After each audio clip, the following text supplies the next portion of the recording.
Un señor muy viejo con alas enormes.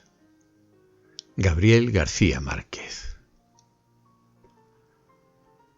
Al tercer día de lluvia habían matado tantos cangrejos dentro de la casa que Pelayo tuvo que atravesar su patio anegado para tirarlos al mar, pues el niño recién nacido había pasado la noche con calenturas y se pensaba que era a causa de la pestilencia. El mundo estaba triste desde el martes. El cielo y el mar eran una misma cosa de ceniza, y las arenas de la playa, que en marzo fulguraban como polvo de lumbre, se habían convertido en un caldo de lodo y mariscos podridos. La luz era tan mansa al mediodía que cuando Pelayo regresaba a la casa después de haber tirado los cangrejos, le costó trabajo ver qué era lo que se movía y se quejaba en el fondo del patio. Tuvo que acercarse mucho para descubrir que era un hombre viejo, que estaba tumbado boca abajo en el lodazal, y a pesar de sus grandes esfuerzos no podía levantarse porque se lo impedían sus enormes alas. Asustado por aquella pesadilla, Pelayo corrió en busca de Elisenda, su mujer, que estaba poniéndole compresas al niño enfermo, y la llevó hasta el fondo del patio. Ambos observaron el cuerpo caído con un callado estupor. Estaba vestido como un trapero. Le quedaban apenas unas hilachas descoloridas en el cráneo pelado y muy pocos dientes en la boca. Y su lastimosa condición de bisabuelo ensopado lo había desprovisto de toda grandeza. Sus alas de gallinazo grande, sucias y medio desplumadas, estaban encalladas para siempre en el lodazal. Tanto lo observaron y con tanta atención que Pelayo y Elisenda se sobrepusieron muy pronto del asombro y acabaron por encontrarlo familiar. Entonces se atrevieron a hablarle, y él les contestó en un dialecto incomprensible, pero con una buena voz de navegante. Fue así como pasaron por alto el inconveniente de las alas y concluyeron con muy buen juicio que era un náufrago solitario de alguna nave extranjera abatida por el temporal. Sin embargo, llamaron para que lo viera a una vecina que sabía todas las cosas de la vida y la muerte, y a ella le bastó con una mirada para sacarlos del error. «Es un ángel», les dijo. «Seguro que venía por el niño, pero el pobre está tan viejo que lo ha tumbado la lluvia». Al día siguiente todo el mundo sabía que en casa de Pelayo tenían cautivo un ángel de carne y hueso. Contra el criterio de la vecina sabia, para quien los ángeles de estos tiempos eran sobrevivientes fugitivos de una conspiración celestial, no habían tenido corazón para matarlo a palos. Pelayo estuvo vigilándolo toda la tarde desde la cocina, armado con un garrote de alguacil, y antes de acostarse lo sacó a rastras del lodazal y lo encerró con las gallinas en el gallinero alumbrado. A medianoche, cuando terminó la lluvia, Pelayo y Elisenda seguían matando cangrejos. Poco después, el niño despertó sin fiebre y con deseos de comer. Entonces se sintieron magnánimos y decidieron poner al ángel en una balsa con agua dulce y provisiones para 3 días, y abandonarlo a su suerte en alta mar. Pero cuando salieron al patio con las primeras luces, encontraron a todo el vecindario frente al gallinero retozando con el ángel sin la menor devoción y echándole cosas de comer por los huecos de las alambradas como si no fuera una criatura sobrenatural, sino un animal de circo. El padre Gonzaga llegó antes de las 7 alarmado por la desproporción de la noticia. A esa hora ya habían acudido curiosos menos frívolos que los del amanecer y habían hecho toda clase de conjeturas sobre el porvenir del cautivo. Los más simples pensaban que sería nombrado alcalde del mundo. Otros, de espíritu más áspero, suponían que sería ascendido a general de 5 estrellas para que ganara todas las guerras. Algunos visionarios esperaban que fuera conservado como semental para implantar en la tierra una estirpe de hombres alados y sabios que se hicieran cargo del universo. Pero el padre Gonzaga, antes de ser cura, había sido leñador macizo. Asomado a las alambradas, repasó un instante su catecismo y todavía pidió que le abrieran la puerta para examinar de cerca a aquel varón de lástima que más parecía una enorme gallina decrépita entre las gallinas absortas. Estaba echado en un rincón, secándose al sol las alas extendidas entre las cáscaras de fruta y las sobras de desayunos que le habían tirado los madrugadores. Ajeno a las impertinencias del mundo, apenas si levantó sus ojos de anticuario y murmuró algo en su dialecto cuando el padre Gonzaga entró en el gallinero y le dio los buenos días en latín. El párroco tuvo la primera sospecha de impostura al comprobar que no entendía la lengua de Dios ni sabía saludar a sus ministros. Luego observó que visto de cerca resultaba demasiado humano. Tenía un insoportable olor de intemperie. El revés de las alas sembrado de algas parasitarias y las plumas mayores maltratadas por vientos terrestres, y nada de su naturaleza miserable estaba de acuerdo con la egregia dignidad de los ángeles. Entonces abandonó el gallinero y con un breve sermón previno a los curiosos contra los riesgos de la ingenuidad. Les recordó que el demonio tenía la mala costumbre de recurrir a artificios de carnaval para confundir a los incautos.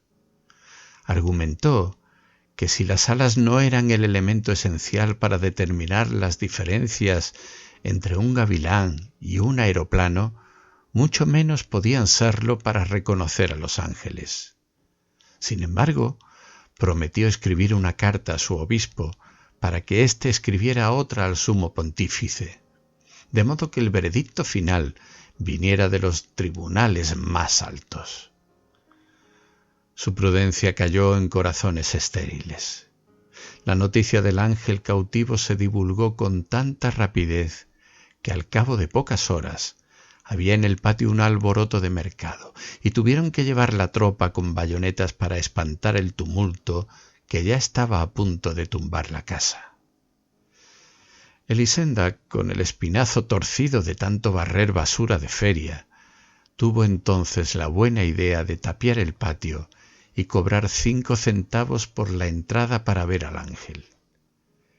Vinieron curiosos hasta de la Martinica.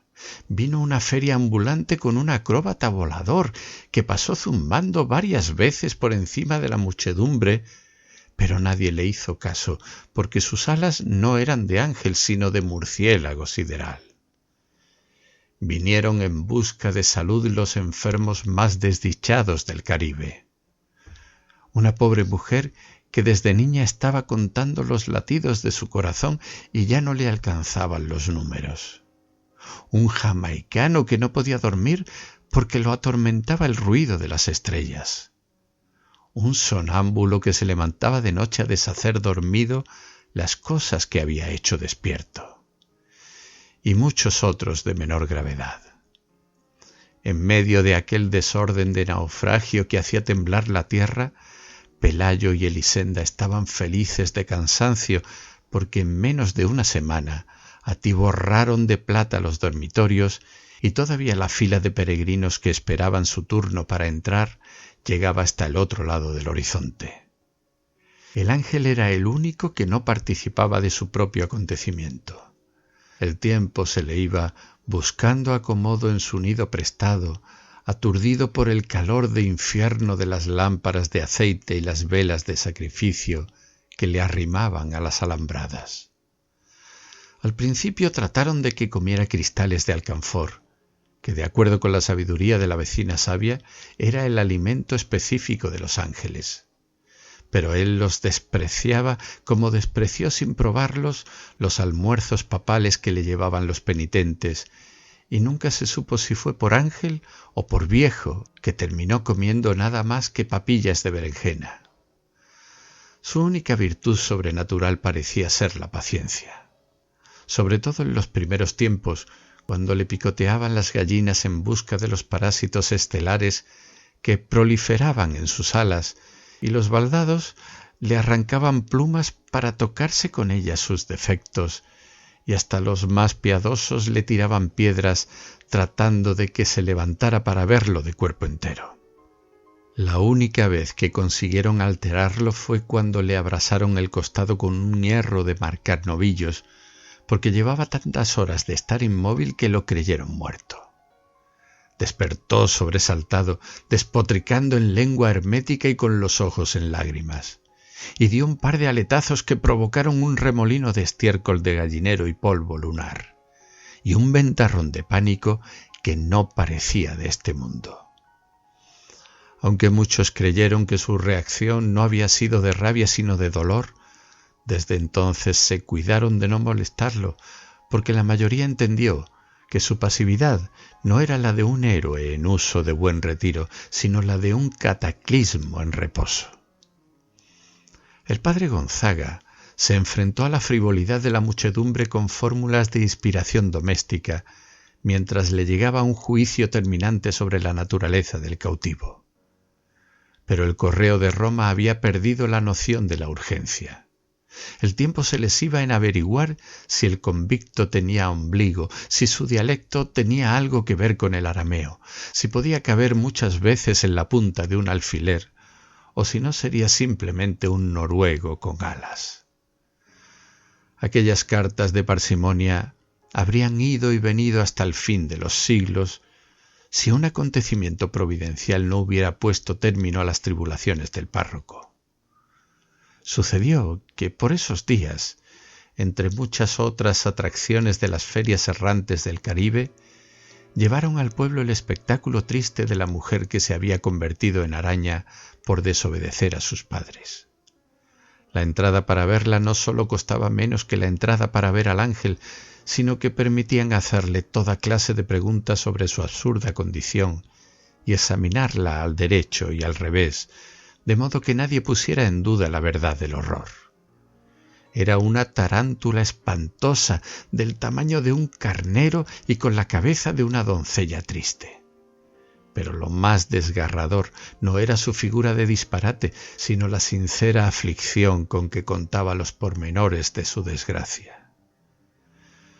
Siendo casi una niña, se había escapado de la casa de sus padres para ir a un baile, y cuando regresaba por el bosque, después de haber bailado toda la noche sin permiso, un trueno pavoroso abrió el cielo en dos mitades, y por aquella grieta salió el relámpago de azufre que la convirtió en araña. Su único alimento eran las bolitas de carne molida que las almas caritativas quisieran echarle en la boca. Semejante espectáculo, cargado de tanta verdad humana y de tan temible escarmiento, tenía que derrotar sin proponérselo al de un ángel despectivo que apenas si se dignaba mirar a los mortales. Además, los escasos milagros que se le atribuían al ángel revelaban un cierto desorden mental, como el del ciego que no recobró la visión, pero le salieron 3 dientes nuevos, y el del paralítico que no pudo andar, pero estuvo a punto de ganarse la lotería, y el del leproso a quien le nacieron girasoles en las heridas. Aquellos milagros de consolación que más bien parecían entretenimientos de burla habían quebrantado ya la reputación del ángel cuando la mujer convertida en araña terminó de aniquilarla.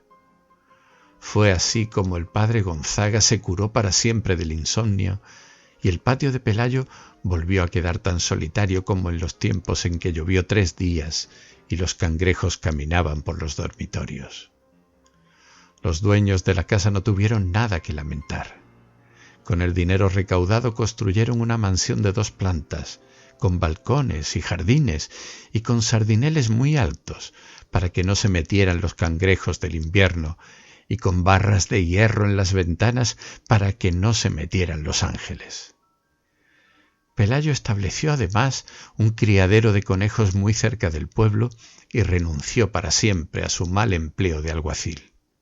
y Elisenda se compró unas zapatillas satinadas de tacones altos y muchos vestidos de seda tornasol, de los que usaban las señoras más codiciadas en los domingos de aquellos tiempos.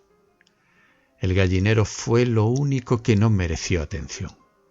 Si alguna vez lo lavaron con creolina y quemaron las lágrimas de mirra en su interior, no fue por hacerle honor al ángel, sino por conjurar la pestilencia de muladar que ya andaba como un fantasma por todas partes y estaba volviendo vieja la casa nueva. Al principio, cuando el niño aprendió a caminar, se cuidaron de que no estuviera cerca del gallinero, pero luego se fueron olvidando del temor y acostumbrándose a la peste. Y antes de que el niño mudara los dientes, se había metido a jugar dentro del gallinero, cuyas alambradas podridas se caían a pedazos. El ángel no fue menos displicente con él que con el resto de los mortales, pero soportaba las infamias más ingeniosas con una mansedumbre de perro sin ilusiones. Ambos contrajeron la varicela al mismo tiempo. El médico que atendió al niño no resistió la tentación de auscultar al ángel y encontró tantos soplos en el corazón y tantos ruidos en los riñones que no le pareció posible que estuviera vivo. Lo que más le asombró, sin embargo, fue la lógica de sus alas. Resultaban tan naturales en aquel organismo completamente humano que no podía entender por qué no las tenían también los otros hombres. Cuando el niño fue a la escuela, hacía mucho tiempo que el sol y la lluvia habían desbaratado el gallinero. El ángel andaba arrastrándose por acá y por allá como un moribundo sin dueño. Lo sacaban a escobazos de un dormitorio y un momento después lo encontraban en la cocina. Parecía estar en tantos lugares al mismo tiempo que llegaron a pensar que se desdoblaba, que se repetía a sí mismo por toda la casa, y la exasperada Elisenda gritaba fuera de quicio que era una desgracia vivir en aquel infierno lleno de ángeles. Apenas si podía comer. Sus ojos de anticuario se le habían vuelto tan turbios que andaba tropezando con los horcones, y ya no le quedaban sino las cánulas peladas de las últimas plumas. Pelayo le echó encima una manta y le hizo la caridad de dejarlo dormir en el cobertizo. Y sólo entonces advirtieron que pasaba la noche con calenturas delirantes en trabalenguas de noruego viejo. Fue esa una de las pocas veces en que se alarmaron, porque pensaban que se iba a morir, y ni siquiera la vecina sabia había podido decirles qué se hacía con los ángeles muertos. Sin embargo, no sólo sobrevivió a su peor invierno, sino que pareció mejor con los primeros soles. Se quedó inmóvil muchos días en el rincón más apartado del patio, donde nadie lo viera, y a principios de diciembre empezaron a nacerle en las alas unas plumas grandes y duras, plumas de pajarraco viejo que más bien parecían un nuevo percance de la decrepitud.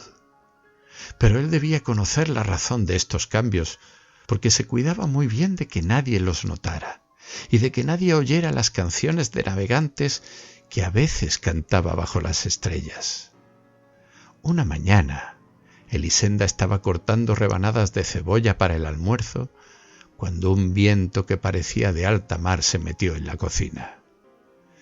Entonces se asomó por la ventana y sorprendió al ángel en las primeras tentativas del vuelo. Eran tan torpes que abrió con las uñas un surco de arado en las hortalizas y estuvo a punto de desbaratar el cobertizo con aquellos aletazos indignos que resbalaban en la luz y no encontraban asidero en el aire. Pero logró ganar altura. Elisenda exhaló un suspiro de descanso por ella y por él cuando lo vio pasar por encima de las últimas casas, sustentándose de cualquier modo con un azaroso aleteo de buitre senil.